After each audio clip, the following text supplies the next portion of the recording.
Hi friends, it's Deanna Willison from Our Blooming Catholic Life.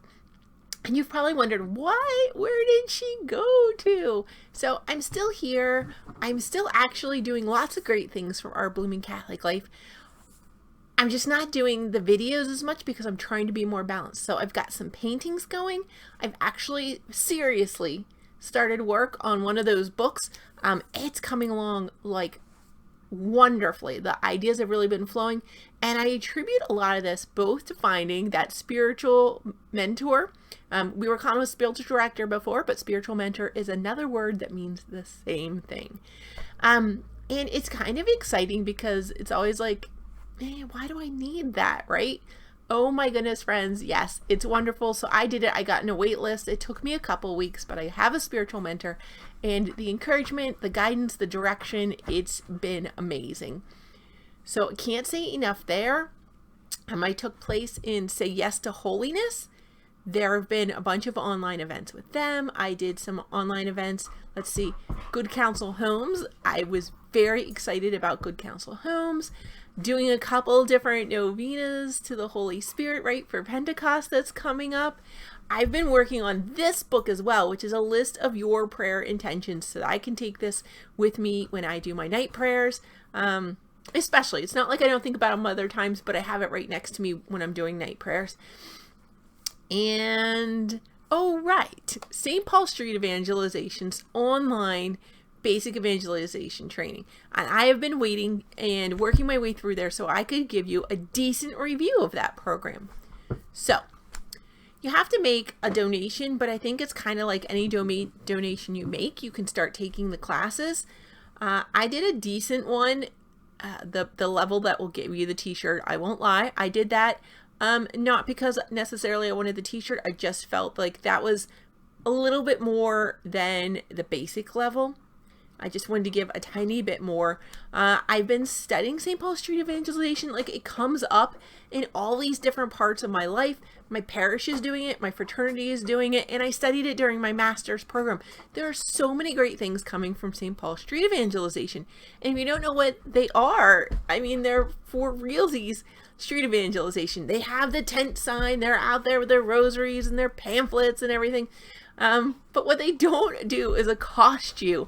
They don't argue with you. They don't do that sort of thing. What they do is say, hey, do you need some good news today? Would you like somebody to pray with you? Is there anything bothering you? Is there anything we can do for you today? Would you like a free gift? We have rosaries, we have miraculous medals, we have some pamphlets that would help you learn more about them. So they're really trying to listen to you and form a relationship and help you go closer to Christ. And in whatever form that kind of looks like. And they do have a people you can do some apologetics, but they'd really rather leave that to the tracks. If somebody wants to know about it, we're not here to argue. And you never really win anybody by arguments. You know that in your own life. Come on. Arguments, do they get you anywhere? No. But if you'd like to know more about the Catholic position on anything really, there's usually a tract for that, and if they don't have one out, they can probably get one to you, like have it out for the next time the evangelists come out so that you can come and grab it, or they can send you a web link if you want to provide them with your email address. And so yeah, it's great. It just kind of accompanies you. It lets you know that, hey, we're here for you, we care about you, let us know what you need, what you want, how we can help you. And it's had a very positive impact in a lot of communities. I know some places they go like once a week. So it's the same day, the same time, so that people can count on them. Other people like to mix it up and do it at, local festivals and things. So right now, since we don't have a lot of public events, it seemed like the perfect time to me to do the training. Now, it's often done in a parish setting where there's going to be a team, right? And so they're training a whole team at once, so they have somebody come and do like a weekend retreat, where you come in the day and have lunch there and go home at night kind of thing, right? Well, again, not doing that, but it's okay because they have it available online. If you're not computer literate, you really don't need to be. You click on the link to start the course, and it's like this giant checklist. You click on the lesson that you're on, and there's a video there. You can play the video. And so you watch the video, and it's not a complicated player. ingrained player. It's not taking you somewhere else. It's not taking you YouTube or Vimeo or anything like that. Their videos are right there. You hit the play button and they start. So can't go wrong there. They're pretty short videos. And then you can also choose, you read the required readings. The required readings are pretty similar to what the presenter presented, but sometimes the presenter might have a personal story that fits the category as well as what's in the printed material. So there's little variations, but not a huge amount. When I did it, I printed the whole packet to start with. That's an option at the very beginning, letting you know you can just print all the required readings at once. And to me, that was easier. I wonder if this is it. Yep, I put it in a 3-ring binder. You know I did. Come on. So I just 3-hole punched it. I tabbed it for each lesson. And you can see this, there's lesson 1.1 is a summary, 1.2 introduction, 1.3 what is evangelization, 1.4 witness of life and proclamation with words, 1.5 prayer and the 4-step method, 1.6 final thoughts, 1.7 practical activities, and 1.8 is study questions. Okay, so some of that made sense to you, and then you're like, what's she saying? Okay, so you watch the video, you do the reading for each lesson, right? And you click the little next box. And that not only takes you to the next step in the lesson, but it checks off that you've done that lesson. So 2 things it does, right? It's going to check off that you've done the lesson and move you to the next one. Okay, so you work your way through, and then you get down to the bottom, and it's practical activity. That sounds scary, right? But it's not. Like, it's often just pondering a question, talking with a friend or neighbor, going to a holy hour. Like, it's pretty reasonable stuff. And even though I couldn't do a holy hour right now, I was able to do a virtual holy hour. And it's not exactly the same, but there's still a lot of benefit in going and spending time with the Lord and listening to what he has to say. So once you've done that actual activity, there's a discussion board. You just click on the link. It's right there. It takes you straight to it. You go down to the bottom, you hit reply. There's a box for you to type in. You just type in what happened to you, how you felt, how it worked, how it didn't work. Did you like the lesson? Did you not like the lesson? Did you understand the lesson? Did you have any questions? You can put any of that in your reply box. You hit submit. Pretty easy. Now your answer's there. Now go to somebody else's and hit the reply button. Do they have something where you think you have a tip for advice? Or do they do something so well you just want to know, like, you have a further question, right? You want more details. You put your comment on there. So you put your own comment and you reply to someone else. And then you're done with your practical activity. Go back, hit next, and you can start the next lesson. In this case, it's going to be study questions. And they're pretty easy. They give you study questions that you can go back. If you've taken notes, or even if you want to go back and watch the videos or read the readings, the answers should be there. I will tell you it's not an exact science. This is an area where they probably need just a wee bit of work. So sometimes there's a blank line and it means 1 word, and sometimes a blank line means 2 words. And sometimes 2 blanks means 2 words, but sometimes they only give you 1. So it's just a little confusing as to what exactly they're looking for there. Yeah, this one has 2 blanks, but the first answer, and I'm not going to tell you the question, is Messiah and Lord, and the second answer is fulfillment of the Old Testament. Messiah and Lord is 1 line. Fulfillment of the Old Testament is another line. So that was just a tiny bit confusing. The first time I did it without looking, I had Messiah, and then it has the word and. I wrote Lord. And then I was like, no, but there's 2 answers, and it doesn't fit. Some of it's more open-ended questions, so you might want to have some blank pages, or only print, if you print the study questions, you might want to print that out one-sided, or again, put in some filler paper in your notebook if that's how you're doing it.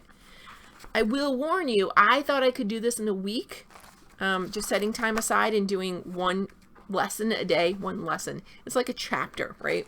It's like a chapter with like 8 or 9 parts. So I thought I could do 1 of those big chapters every day and be done in 8 days. That's not how it works, because there's the one that says go to holy hour. Well, now our churches are starting to open up again, and you may have an actual holy hour you can go to. Knowing you need to schedule that extra hour, actually, it didn't say a holy hour. It said a holy 2 to 3 hours. So you're going to need to set some time aside. You may not have budgeted that amount of time to do this in your day. So you need to know that ahead of time.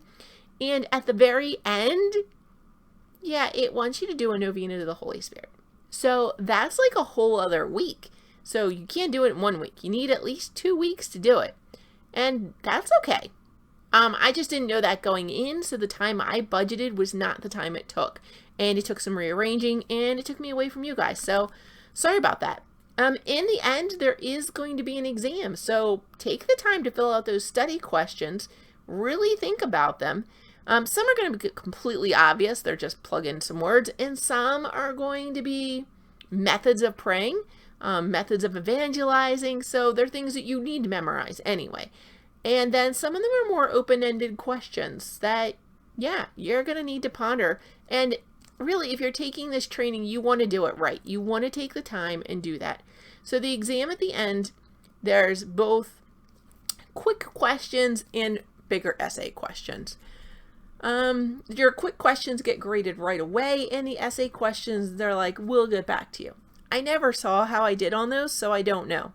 But after I finished the Novena of the Holy Spirit, I went in, and of course, I did my comment and my reply to somebody else's post. And since I'd already done the exam, I was able to hit the complete the course button. Still waiting to hear if I passed it. I guess I did. If I did well on the essay questions, then yeah, I passed. So I'm just going to assume I did and hopefully get my certificate soon. And then they're releasing new courses there all the time. There's more online courses. The one they just released is called One Good Reason. Like, can I give you one good reason? Right? And then there's also a whole bunch of written classes. So you could do the basic evangelization training, just the written course. They also have, drumroll please, Father John Hardin's catechism classes, both Catechism 1 and 2, in their written courses. Like, I was so excited for those. I don't have that kind of time budget right now, but I'm so excited they're there. So for a whole year, my donation covered me for a year. I have access to all of these anytime I want, and they're releasing new ones all the time. So that's pretty darn exciting. Even if you don't get out and street evangelize, your donation is helping other people to do it. And honestly, these courses, any and all of them, are going to help you in your daily life, your daily interactions with people. Actually, why I took it, I wouldn't mind doing street evangelization if the opportunity came up, but I really got it just to be a better active listener and to better accompany my friends and, neighbors and people I meet in everyday life. And yeah, after taking the course, I think this has definitely helped me. My interactions with neighbors and when I'm out social distancing, walking, has definitely changed, and I'm pretty excited about the good things that are coming. I've had conversations before, and they were kind of edgy, and they aren't anymore. They're just coming from a good, genuine place of listening to what my friends and neighbors are looking for, and then trying to accompany them. Sometimes it is giving them resources, and sometimes it's praying for them, and sometimes it's just listening. That may be all they need. So it's pretty fun. Oh, or pointing out what that really amazing smell is. Sounds horrible. That sounded horrible. One of the things we've noticed is in the neighborhood, sometimes you catch an aroma on the breeze, and it's amazing, and you can't tell what flower it is. And it turns out the one this week has been holly trees. The American holly trees are in bloom, and both the male, I didn't really notice the smell in the male, I'll be honest, but the female holly tree smells amazing. But you don't even see it until you get up close because the flowers are so tiny.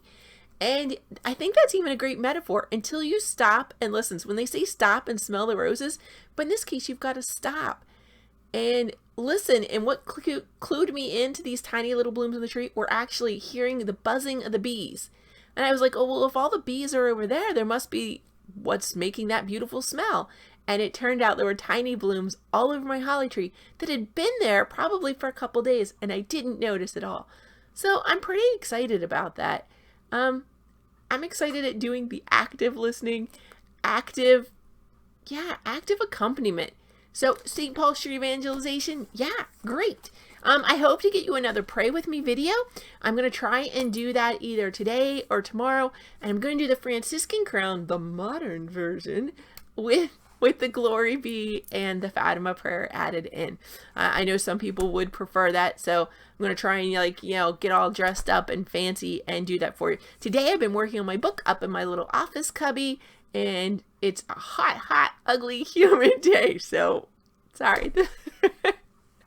God bless you, friends. Don't forget, if you liked this video, if the content helped you at all, please give it a thumbs up, a like, because that's how YouTube knows what videos are good and how to share them with other people, as well as you can share it yourself on, you can share it on Facebook even. I don't know, Twitter, I don't know what else you can share things on. Send it to the link to your friends and subscribe to the channel. God bless you, everyone. Have a blessed day.